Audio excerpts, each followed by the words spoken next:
हाय दोस्तों, आज का ये वीडियो मैं आपके बोर्ड एग्ज़ाम्स के लिए जो आंसर राइटिंग पैटर्न होगा उसे डिस्कस करने के लिए बना रही हूँ।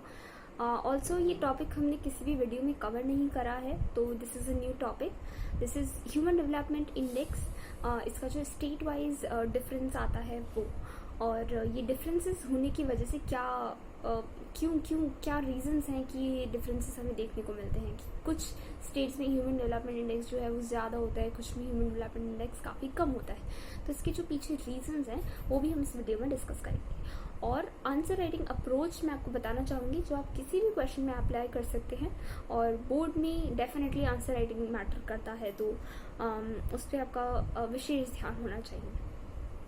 ऑलराइट, सो बेसिकली सबसे पहले ह्यूमन डेवलपमेंट इंडेक्स 3 वजह से फ्लक्चुएट करता है, या डिफरेंसेस 3 वजह से देखने को मिलते हैं, और उन डिफरेंसेस को हम पॉइंट वाइज डिस्कस करेंगे। लेकिन पहले मैं आपको ये बता दूं कि सबसे ज़्यादा जो स्टेट वाइज डिफरेंसेस हैं वो क्या हैं, पहले हम वो डिस्कस कर लेते हैं। तो केरला जो स्टेट है वहाँ पर सबसे ज़्यादा ह्यूमन डेवलपमेंट इंडेक्स है, और इसका रीज़न है हाई लिटरेसी रेट। केरला की जो लिटरेसी रेट है वो एक टाइम पे नियर 100% थी। इसकी जो स्टोरी मैंने सुनी थी, जिसकी वजह से मुझे ये याद हुआ था, ये मैं आपको भी बता देती हूँ। बेसिकली रीज़न ये था कि केरला एक कोस्टल रीजन था। यहाँ से सारे जो मेल अर्नर्स थे वो जनरली बाहर चले जाते थे अर्न करने के लिए, और पीछे रह जाती थी उनकी वाइफ्स, उनके बच्चे और उनकी फैमिलीज़।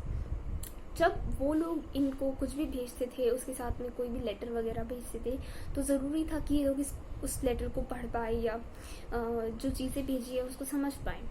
तो इसलिए इन लोगों ने पढ़ाई पे काफ़ी ज़्यादा फोकस किया, लिटरेसी रेट को बढ़ाने की कोशिश करी। और जब पेरेंट्स समझ गए कि लिटरेसी की क्या इम्पोर्टेंस होती है, तो उन्होंने अपने बच्चों को पढ़ाया, और उसकी वजह से एजुकेशन का जो स्तर है वो अपने आप में काफ़ी ज़्यादा बढ़ गया। Okay, so this is the reason why Kerala tops in indicator of education, literacy rate as well as human development index. जो 3 टॉप की स्टेट्स हैं वो है केरला, दिल्ली एंड हिमाचल प्रदेश। वहीं अगर हम नीचे से बात करें तो Bihar, Chhattisgarh and Orissa are the 3 lowest states जिनका एसडीआई सबसे कम है। तो रीजंस क्या हैं? क्योंकि यहाँ पर इकोनॉमिक डेवलपमेंट भी कम है और लिटरेसी लेवल भी कम है, और इसकी वजह से इसका जो ओवरऑल एसडीआई होता है, ह्यूमन डेवलपमेंट इंडेक्स आता है, वो काफ़ी कम आता है। तो ये चीज़ आप वन वर्ड में, वन मार्कर्स में पूछी जा सकती है, और आप इसके पीछे रीजंस वगैरह दे दें तो काफ़ी अच्छा होगा। उसके बाद मैं आपसे बात करूँगी रीजंस कि क्यों अलग अलग स्टेट्स में अलग अलग ह्यूमन डेवलपमेंट इंडेक्स होता है।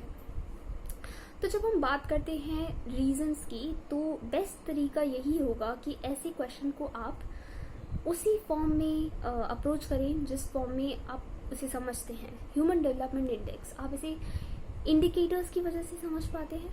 3 तरह के इंडिकेटर्स हैं, education, then health and then economic development.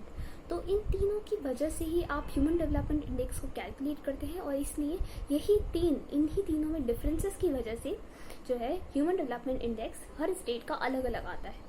Okay, जहाँ पे जो स्टेट्स इसमें अच्छे से परफॉर्म करते हैं उनका ह्यूमन डेवलपमेंट इंडेक्स ज़्यादा होता है। जो स्टेट्स इसमें ज़्यादा अच्छे से परफॉर्म नहीं कर पाते हैं, या फिर इन इंडिकेटर्स का परफॉर्मेंस उनका कम होता है, तो वहाँ का ह्यूमन डेवलपमेंट इंडेक्स भी इवेंचुअली कम हो जाता है। Okay, so first point you will write about education. Also, when you are approaching an answer, so I would suggest you to just give a brief introduction. इस particular question में अगर आप introduction की बात करें तो बेस्ट तरीका होगा कि आप ह्यूमन डेवलपमेंट इंडेक्स को ही डिफाइन कर दें। ओके, आप उन्हें बता दें कि ह्यूमन डेवलपमेंट इंडेक्स क्या होता है। उसके बाद आप 1-2 लाइन लिख सकते हैं ह्यूमन डेवलपमेंट इंडेक्स के बारे में, और उसका स्टेट्स में क्या डिफरेंस रहता है इस सब के बारे में, और उसके बाद आप अपनी फर्स्ट पॉइंट पे जाएं जो कि होगा आपका education level, right.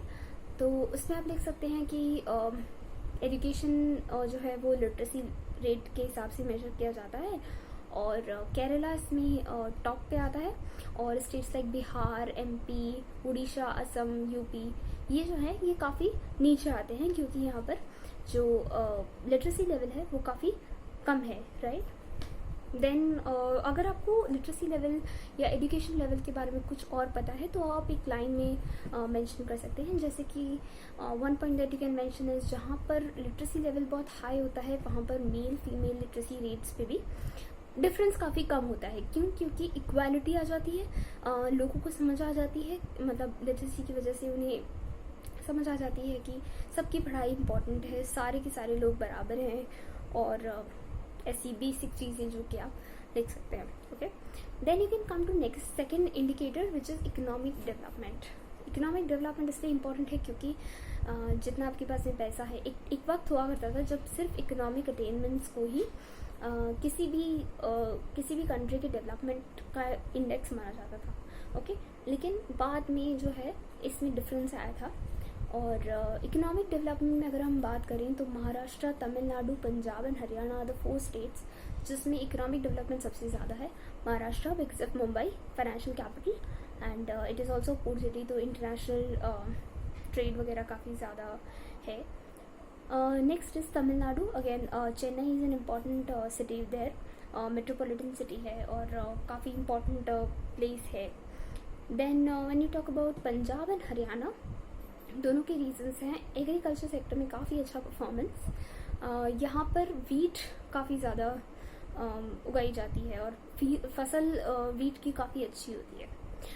And when you talk about economic development में कौन से स्टेट्स पीछे रह जाते हैं तो असम, बिहार, एमपी, यहाँ पर इकोनॉमिक डेवलपमेंट काफ़ी कम है।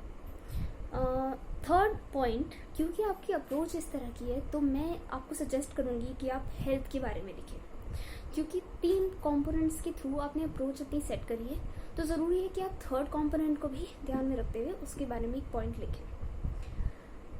इसके बारे में आपकी बुक में नहीं लिख रखा है, लेकिन आपको ये अपने दिमाग से ही पॉइंट लिखना होगा। और इस पर आप ये लिख सकते हैं कि हेल्थ भी एक इम्पॉर्टेंट कंपोनेंट है। जिन स्टेट्स में इकोनॉमिक डेवलपमेंट ज़्यादा होता है, जिन स्टेट्स में लिटरेसी ज़्यादा होती है, वहाँ का हेल्थ कंडीशंस भी ज़्यादा बेहतर होती है। आप ये लिख सकते हैं कि लिटरेसी की वजह से लोग समझते हैं हेल्थ की इम्पोर्टेंस, और इकोनॉमिक डेवलपमेंट की वजह से वो एक हेल्थी लाइफस्टाइल को अफोर्ड कर सकते हैं। Okay, so this will be your answer, plus you also have to mention conclusion. It is very important for any answer that you write conclusion, ताकि एग्जामिनर को लगे कि आपको एक ओवरऑल पिक्चर पता है कि आप क्या आंसर कर रहे हैं। ओके, इसमें आप ये लिख सकते हैं कि इस वजह से यही 3 रीज़न है कि स्टेट्स में हमको डिफरेंसेस देखने को मिलते हैं। और उसके साथ साथ आप ये भी लिख सकते हैं कि रीजनल सोशल डिस्पैरिटीज़ जो हैं वो आज भी इंडिया में हैं, और गवर्नमेंट बहुत कोशिश कर रही है कि इसको सुधारा जा सके, और ये आप मेंशन कर सकते हैं। And we have come a long way but there is still a long way ahead. Okay, so this will complete your answer, और इसमें आपको कोई कम मार्क्स दे ही नहीं सकता। तो ये आपकी अप्रोच होनी चाहिए किसी भी क्वेश्चन को अप्रोच करने के लिए। ऑल्सो क्योंकि आपका एग्ज़ाम अब आने वाला है और इस एग्ज़ाम के लिए आपको काफ़ी ज़्यादा टाइम मिला था, तो मैं आपसे आपको ये सजेस्ट करूँगी कि आपके पास में अगर और कोई क्वेश्चन है जो कि जिसका आंसर अभी तक आपको नहीं मिला हो, और अगर आपने मुझे कमेंट किया हो लेकिन उसका आंसर अभी भी आपको नहीं मिला हो, तो आप मुझे एक बार फिर से कमेंट कर दीजिए, मेरे किसी भी वीडियो पे कमेंट कर दीजिए। मैं कोशिश करूँगी कि मैं उस पर एक वीडियो बना दूँ, या फिर मैं उसको कमेंट के थ्रू ही आपको वापस इसका आंसर भेज दूँ। जो भी पॉसिबल होगा मैं वो करूँगी। And all the very best, I really wish कि आप काफ़ी अच्छे से स्कोर करें, and stay safe, and all the best. Thank you.